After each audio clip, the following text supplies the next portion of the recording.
Good morning friends. So welcome to the prelims booster session. तो आज का हमारा पहला टॉपिक है एनसीबीएस।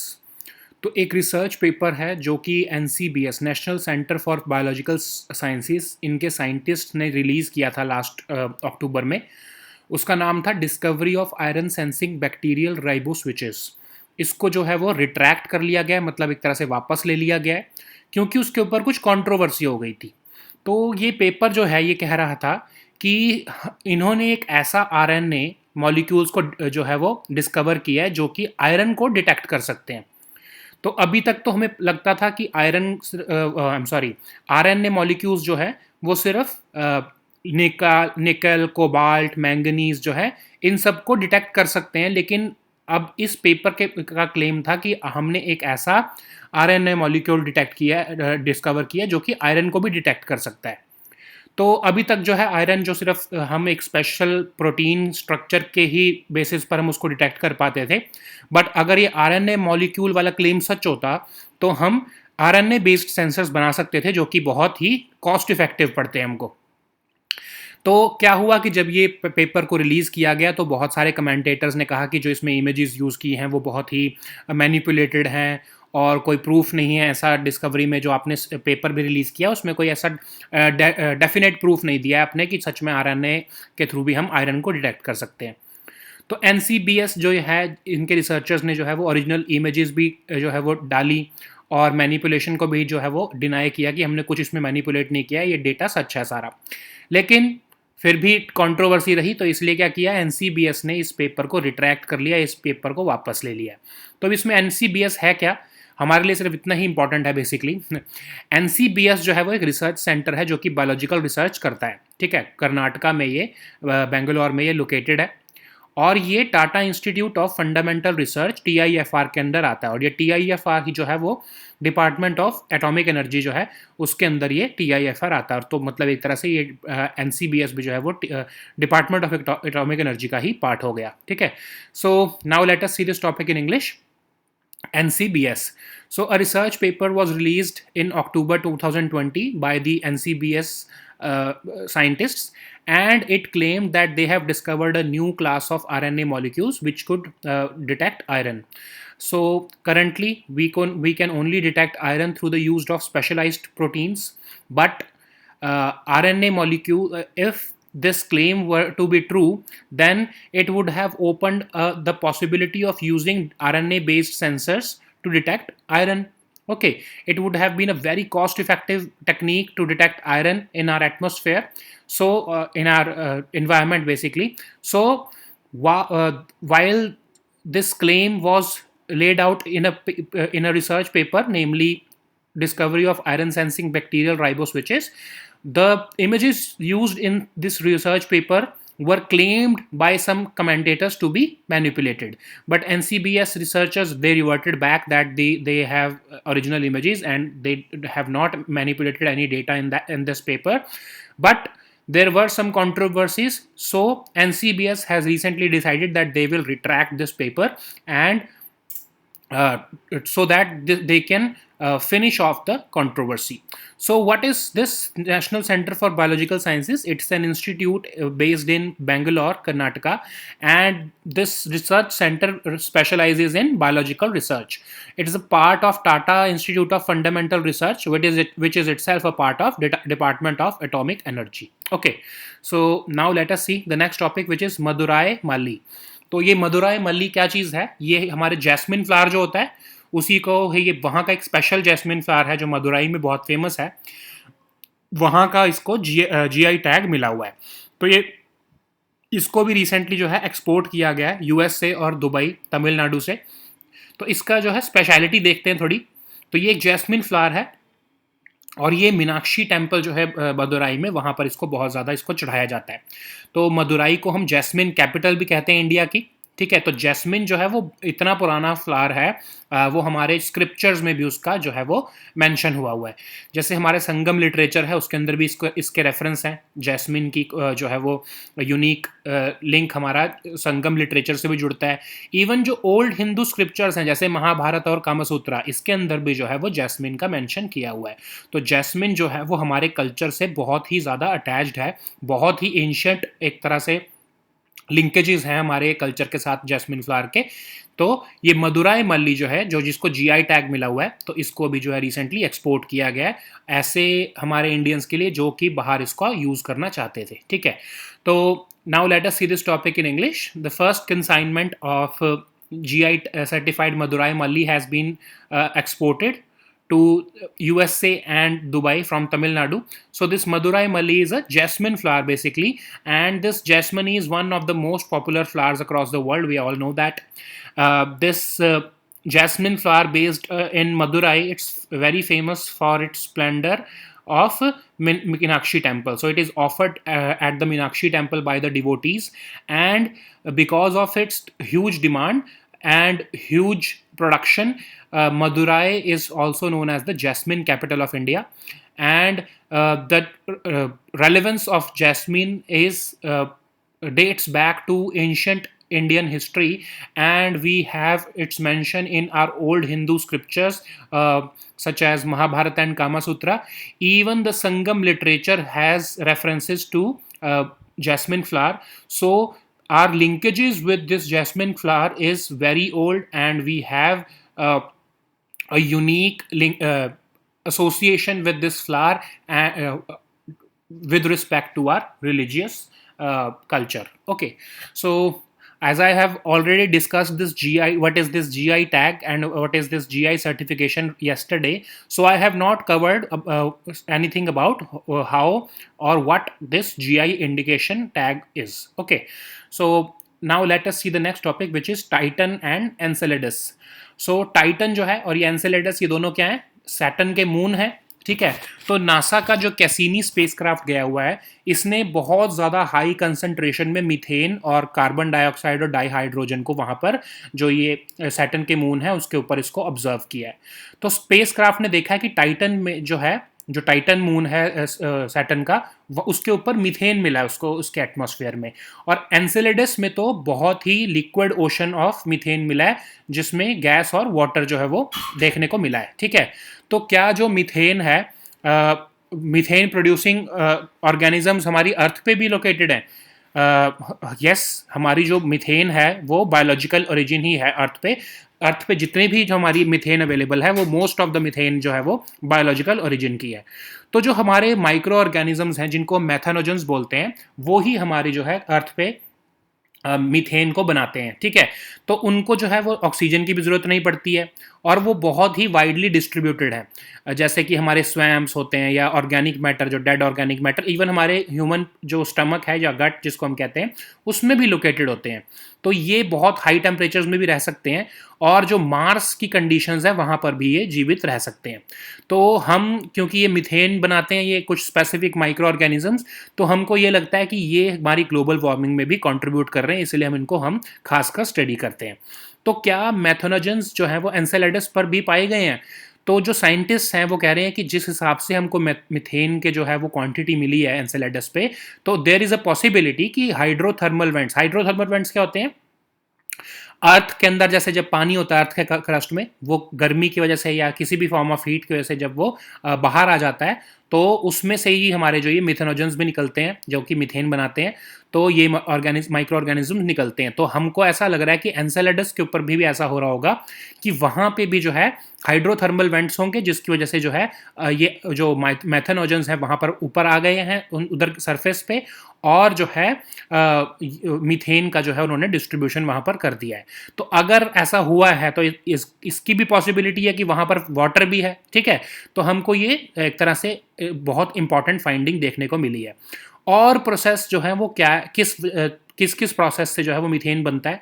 एक तो हमने डिस्कस किया कि जो ये मेथेनोजेंस बनाते हैं। ठीक है, दूसरा कौन सा है? हाइड्रोथर्मल वेंट्स, जो हमने अभी डिस्कस किया। ठीक है, तो हाइड्रोथर्मल वेंट्स जो हमारे अर्थ में सी फ्लोर पे हैं वो मीथेन को भी रिलीज करते हैं। हमारे अर्थ के अंदर से भी जो है वो मीथेन रिलीज होती है। ठीक है, तो सिमिलर हमको ऐसा लग रहा है कि chemical breakdown of organic matter की वजह से भी जो है एनसेलेडस का कोर जो है, एनसेलेडस जो ये मून है जो सैटर्न का, उसके कोर में से भी जो है एक तरह से हाइड्रोथर्मल वेंट की तरह ही जो है वो ये निकल कर बाहर आई है मीथेन, जो कि वहाँ पर इसका मतलब क्या हुआ कि ऑर्गेनिक मैटर जो कि कोर के अंदर प्रेजेंट था वो ब्रेकडाउन हुआ, उसका केमिकल ब्रेकडाउन, और ये मीथेन को उसने एमिट किया है।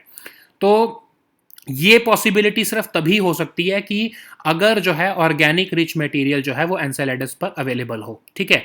तो अगर ऑर्गेनिक रिच मटेरियल वहां पर प्रेजेंट था तो हमको लाइफ ऑन जो है ये दोनों मून्स पर हमारे लिए एक तरह से पॉसिबिलिटी हो सकती है। तो अब कैसीनी मिशन के बारे में देखते हैं। इसको 1997 में लॉन्च किया गया था। नासा, यूरोपियन स्पेस एजेंसी और इटालियन स्पेस एजेंसी ने मिलकर इस मिशन को लॉन्च किया था 1997 में, जिसको लॉन्च किया गया था एज आई डिस्कस्ड। और सबसे पहली लैंडिंग इसने आउटर सोलर सिस्टम में जो है वो कैसीनी मिशन ने ही की है। तो ये फोर्थ स्पेस प्रोब है जो कि सैटर्न में विजिट किया है जिसने, और ये सबसे पहला है ऐसा प्रोब जो कि सैटर्न के ऑर्बिट में एंटर हो गया था, ठीक है। अब इसके अंदर दो और जो है वो एक तरह से पार्ट्स हैं। एक तो है सैटर्न का ऑर्बिटर, मतलब सैटर्न को जो ऑर्बिट कर रहा है, और एक है लैंडर जो कि मून पर वहां के लैंड होगा। तो ये ऑर्बिटर तो हमारा कैसीनी है, ठीक है, ये ऑर्बिट कर रहा है वहां पर उसके सोलर सिस्टम सैटर्न के जो एटमॉस्फेयर को। और लैंडर कौन है? ह्यूगन, ठीक है। तो ह्यूगन जो है वो टाइटन जो है, मून टाइटन है जो सैटर्न का, वहां पर लैंड हुआ है, 2005 में लैंड हो गया था। और उसने ही टाइटन के ऊपर भी जो है वो प्योर लिक्विड मीथेन को देखा था, ठीक है। तो प्योर लिक्विड मीथेन कैसे बनती है? अब मीथेन में वैसे तो 1 कार्बन एटम और 4 हाइड्रोजन एटम होते हैं, और इंडिया आई एम सॉरी अर्थ पे तो ये गैस के फॉर्म में होती है, ठीक है। लेकिन ये लिक्विड बन सकती है अगर -161.5 डिग्री सेल्सियस टेम्परेचर इसको मिल जाए। तो क्योंकि सैटर्न बहुत दूर है सन से, तो इसलिए वहाँ पर ठंडक बहुत ज़्यादा होती है, तो इसलिए इतना टेम्परेचर वहाँ पर आराम से रीच हो जाता है। इसकी वजह से क्या है कि ये लिक्विड मीथेन वहाँ पर हमको देखने को मिली है, ठीक है। So now let us see this topic in English: Titan and Enceladus. So NASA's Cassini spacecraft has observed an unusually high concentration of methane along with carbon dioxide and dihydrogen in the moons of Saturn. So Titan, the moon Titan, this spacecraft has found that on Titan methane is present in the atmosphere. Of course it was liquid methane was also found on Titan. Now that liquid methane has also been found on Enceladus also. Okay, so how this methane is formed on Earth? Most of the methane is formed by methanogens. They are the special organisms, microorganisms, which generate methane. They do not require oxygen to live, so they just live on in swamps, dead organic matter, or even in our human stomach.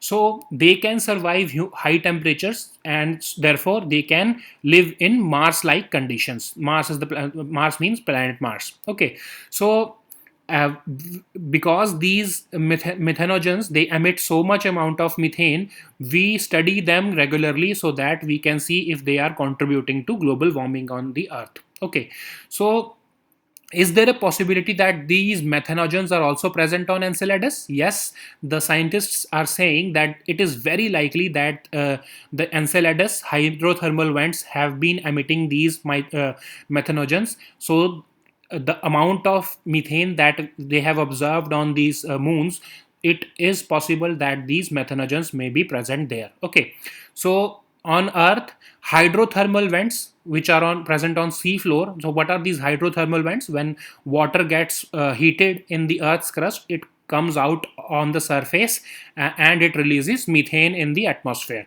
But this process is very slow on Earth. So there is a possibility that this methane could also be emitted, could have been emitted in the Enceladus atmosphere, or the Titan's atmosphere through the such hydrothermal vents. So this possibility can only be predicated on the belief that there was a presence of organic matter in Enceladus core. Okay, so if there was a presence of organic matter in Enceladus core, then we have some expectation, or some we can anticipate some possibility that there is some form of life on these moons. Okay, so now let us see what is this Cassini mission. It was a mission which was launched in 1997. It was the first landing ever accomplished in the outer solar system by any spacecraft. It's a mission between it's a cooperation mission between NASA, ESA, and Italian Space Agency. It was the fourth space probe ever to visit Saturn and the first one to enter orbit. So the Cassini spacecraft is orbiting Saturn, and the Huygen lander has landed on the Titan moon, which is the moon of Saturn. Okay, so when this Huygen lander landed on the moon Titan, it found a huge sea of liquid methane on that moon, and as this methane is formed of one carbon atom and four hydrogen atoms, it exists as a gas on Earth only. Okay, but it can become a liquid if the temperature reaches minus 161.5 degrees Celsius. As we know that Saturn is so far away from the sun, therefore it is cold, and these temperatures are easily reached at that place. Therefore, liquid methane is available on that Titan moon. Okay, so now let us see the next topic, which is agriculture infrastructure fund scheme. तो union cabinet ने जो ये agriculture infrastructure fund scheme है, इसमें कुछ modifications की हैं. ये एक सेंट्रल सेक्टर स्कीम है, इसके बारे में हमने पढ़ा था लास्ट ईयर ही. ठीक है, लास्ट ईयर इसको लॉन्च किया गया था. तो अब इसके अंदर जो है, पहले हम देखते हैं कि ये स्कीम क्या है. अब ये स्कीम है इसमें मीडियम से long term debt financing facility दी जा रही है, ताकि जो है हम एग्रीकल्चर से रिलेटेड इंफ्रास्ट्रक्चर बना सकें. ठीक है, ताकि हमारी जो पोस्ट हार्वेस्ट जो हमारा मैनेजमेंट है वो अच्छे तरीके से हो पाए, कम्युनिटी फार्मिंग असेट्स जो है वो बना पाए हम. तो उसके लिए पैसा देने के लिए या इंफ्रास्ट्रक्चर क्रिएट करने के लिए एग्रीकल्चर का, उसके लिए ये स्कीम बनाई गई थी. ऑलमोस्ट 1 लाख करोड़ का जो है वो फाइनेंस जो है वो एज लोन्स देने की बात की गई थी बैंक्स और फाइनेंशियल इंस्टीट्यूशंस, बहुत सारे इंस्टीट्यूशंस को, जैसे कि agricultural credit societies, marketing cooperative societies, farmer producer organisations, self help groups, even individual farmers, इन सबको जो है ये लोन्स देने की बात कर रहे थे ताकि वो एग्रीकल्चर का इंफ्रास्ट्रक्चर बना सके. ठीक है, अब लोन्स को कहा गया था कि 4 साल के अंदर जो है वो दिए जाएंगे, और 2 करोड़ रुपए तक की लिमिट रखी हुई थी कि एक पर्सन या एक जो है सोसाइटी या एक ऑर्गेनाइजेशन जो है वो 2 करोड़ रुपए का लोन ले सकती है, और उस पर उसको 3% जो है वो इंटरेस्ट सबवेंशन मिलेगा. ठीक है, मतलब कि जितना उसके लोन का जो इंटरेस्ट दे रहा है उस पर 3% जो है उसके बिहाफ पे वो गवर्नमेंट देगी. ठीक है, इस फंड के थ्रू.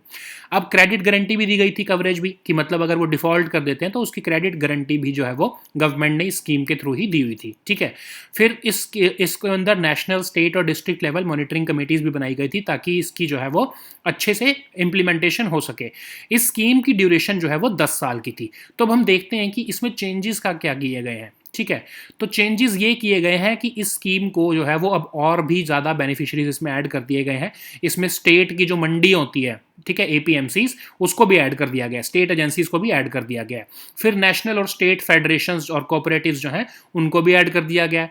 फेडरेशंस ऑफ FPOs उनको भी ऐड कर दिया गया है, और federations of self help groups इनको भी ऐड कर दिया गया है. ठीक है, तो अब होता क्या है, ये फेडरेशंस क्या होती हैं?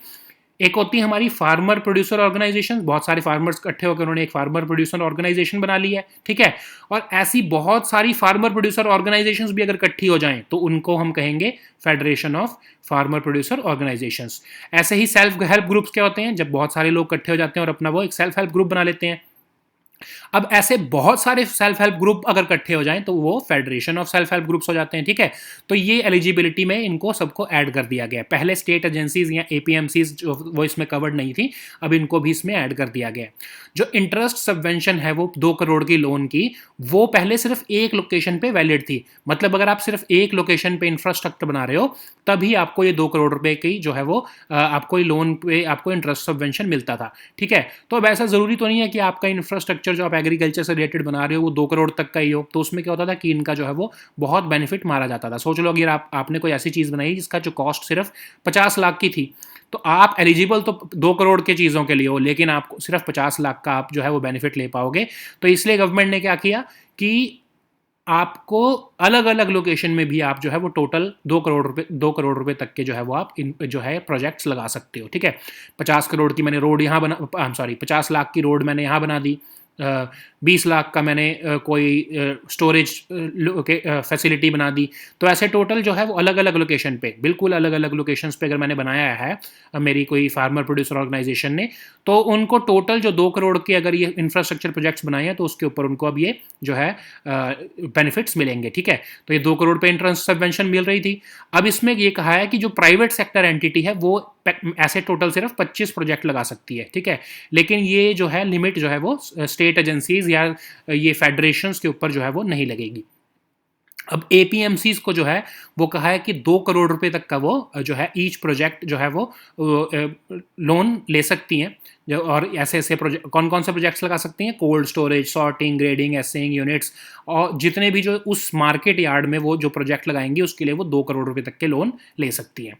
फिर हमारे जो यूनियन मिनिस्टर ऑफ एग्रीकल्चर और फार्मर्स वेलफेयर हैं उनको एम्पावर कर दिया है इसमें कि वो डिसाइड कर सकते हैं कि और कौन से बेनिफिशियरीज इसमें ऐड करेंगे और कौन से वो डिलीट करेंगे। ठीक है, जैसे अब इसको अमेंड करना पड़ा ना कैबिनेट की एक तरह से मीटिंग करके, तो अब उन्होंने क्या किया है कि अगर एक्सटेंड करने हैं इसमें बेनिफिशियरीज और ज़्यादा या डिलीट करने हैं तो वो अब यूनियन एग्रीकल्चर मिनिस्टर खुद ही डिसाइड कर लेंगे।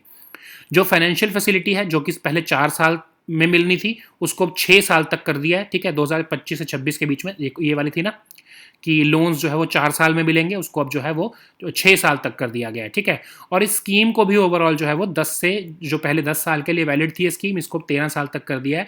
2032-23 तक जो है वो फाइनेंशियल ईयर तक ये स्कीम के बेनिफिट्स अब मिल सकेंगे। ठीक है, सो now let us see this topic in English. Agriculture Infrastructure Fund Scheme. So Union Cabinet has approved this several modifications to this central sector scheme, Agriculture Infrastructure Fund. And now first of all, before discussing these modifications, we have to see what is this Agriculture Infrastructure Fund Scheme.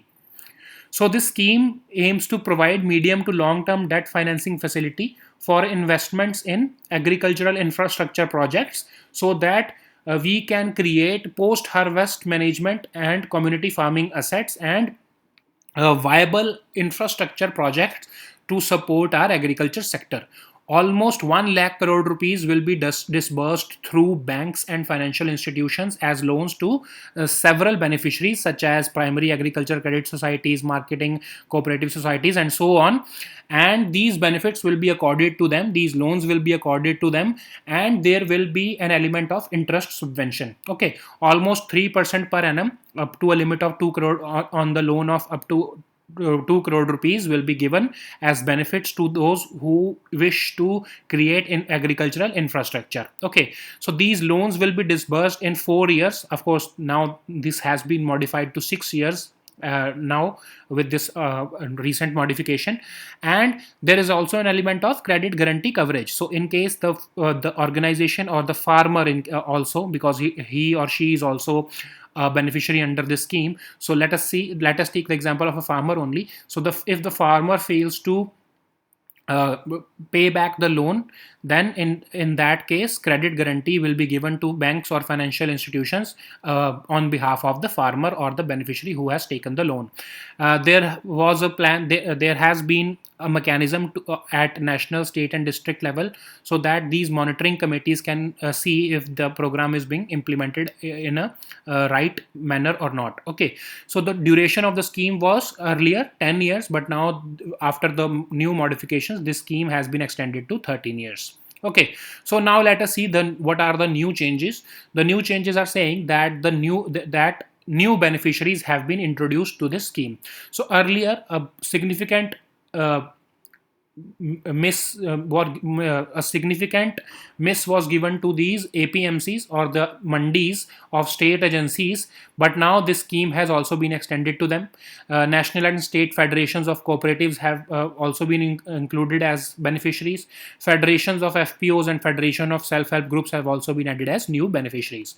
So earlier this interest subvention for a loan was valid on up to 2 crore rupees in just one location. So there was a possibility that multiple projects valuing 2 crore were being made by some of these beneficiaries, but the terms were not applicable to multiple locations because it was valid only in a project which is located at one location, and the project could be must be up to 2 crore rupees. But now they have broadened the vision, and they have included a format in which a loan of up to 2 crore rupees can be availed, and these projects can be made in any location. Okay, so now these the barriers of location have been removed, and the private sector entities, they have a limit that only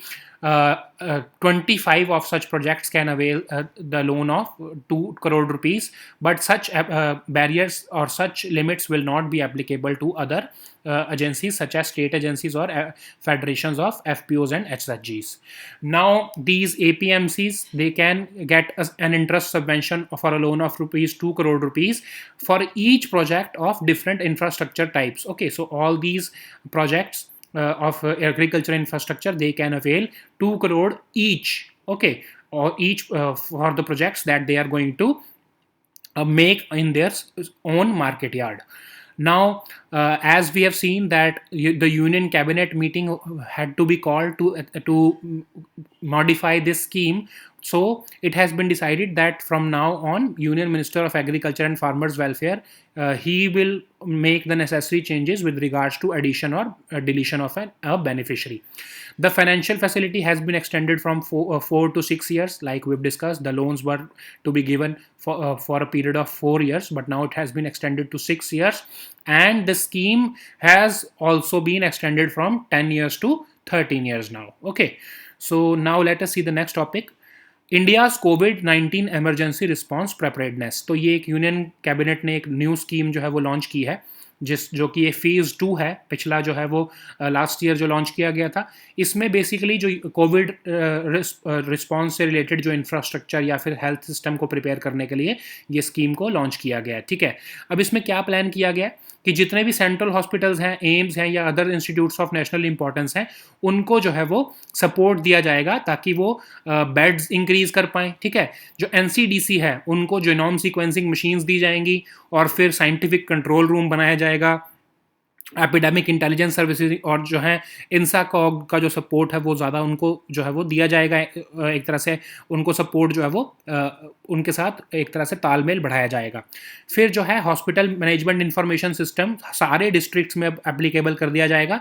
अभी वो सिर्फ 310 district headquarters में जो है district hospitals में वो सिर्फ valid है। ठीक है, और ई हॉस्पिटल और ई सुश्रुत सॉफ्टवेयर, जो कि ये हॉस्पिटल मैनेजमेंट इंफॉर्मेशन सिस्टम का ही पार्ट है, इनको भी जो है वो डेवलप किया जाएगा, और जो है इन सारे हॉस्पिटल्स में जो सारे अब डिस्ट्रिक्ट में बनने वाले हैं, इनको जो है वो दिया जाएगा। ठीक है, फिर नेशनल ई संजीवनी पोर्टल, आपको पता है ना, टेलीमेडिसिन का पोर्टल है, तो टेलीमेडिसिन को भी और ज़्यादा जो है वो बढ़ाने की बात की जा रही है। 5 लाख टेली कंसल्टेशन जो है वो पर डे कर पाएँ, इसके हिसाब से इंफ्रास्ट्रक्चर बढ़ाया जाएगा।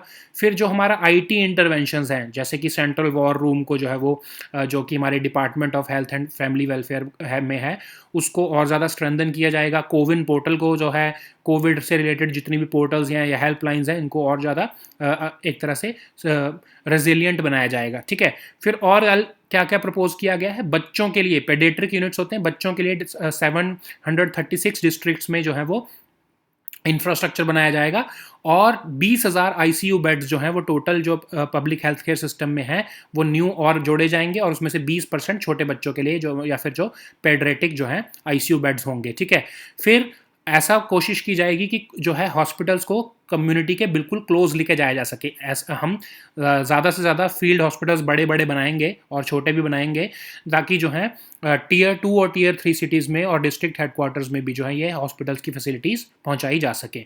फिर 1050 liquid medical oxygen storage tanks जो है वो प्रोवाइड कराए जाएंगे, ताकि जो है एटलीस्ट हर डिस्ट्रिक्ट में एक यूनिट तो कम से कम liquid medical oxygen storage tank का अवेलेबल हो। फिर एम्बुलेंस को भी इंक्रीज करने की बात की जा रही है।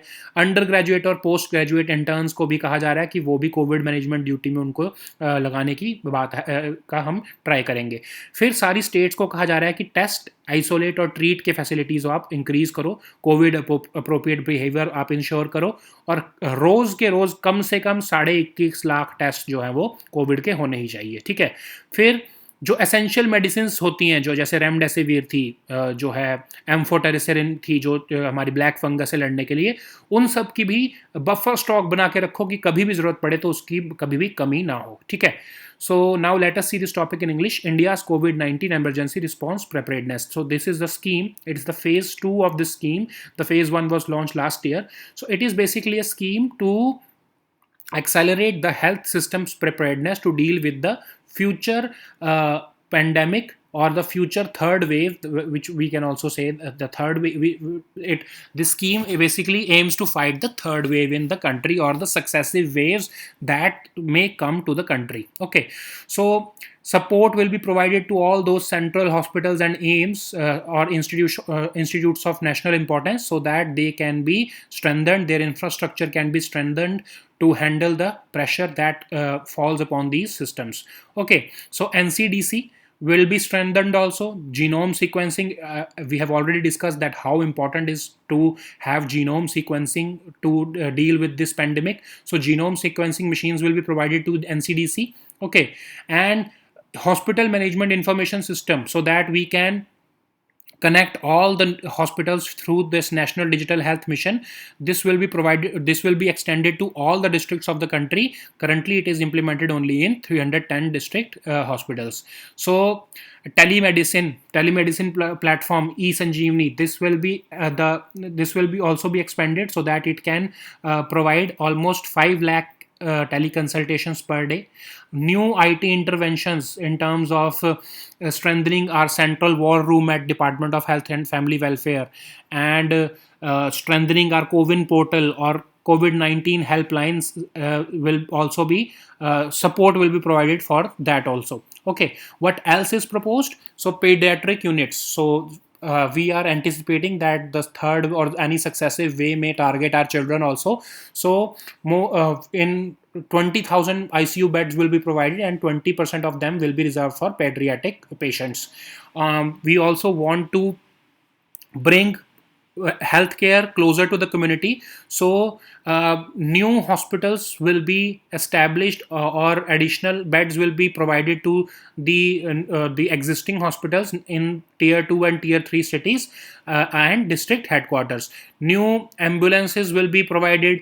Liquid, almost 1050 liquid medical oxygen storage tanks will be provided, so that at least one such unit exists per district. Undergraduate and postgraduate medical interns will be engaged in COVID management duty. States will be encouraged to ensure COVID appropriate behavior and adopt, rest, isolate and treat facilities or techniques to combat this virus. They will be provided support so that they can at least test 21.5 lakhs tests per day. A safe and comfortable buffer stock will be created for all the essential medicines which are required in dealing with the COVID-19 pandemic, like remdesivir, and there was such medicine known as amphotericin, okay, which was used in tackling black fungus cases. So all such necessary medicines like hydroxychloroquine, all these will be kept as a buffer stock, so that whenever a successive wave strikes, we do not have any shortage of such essential medicines. Okay, so these were our topics for today. आज हमने Telegram group में weekly current affairs की compilation भी share किया, तो उसको भी download करके पढ़ लेना. So we'll meet next time with new topics. Until then, goodbye and take care.